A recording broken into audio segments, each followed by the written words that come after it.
xalqimizning eng ulug' va eng aziz bayrami, mustaqilligimizning tarixiy 35 yillik tantanalari bilan chin yurakdan samimiy tabriklayman.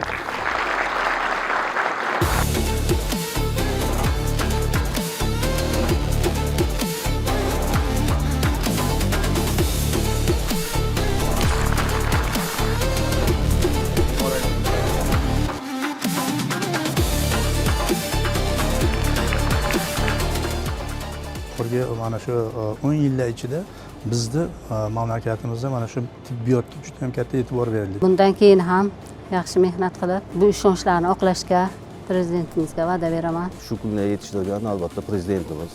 U kishining sa'y-harakatlari, ishlari, qo'llab-quvvatlashlari, imkoniyatni katta berilganlari, imtiyozlar berilganligi prezidentimizga minnatdorchilik bildiramiz. 27 yillik kamtarona mehnatlarimni munosib taqdirlanganidan juda ham xursandman.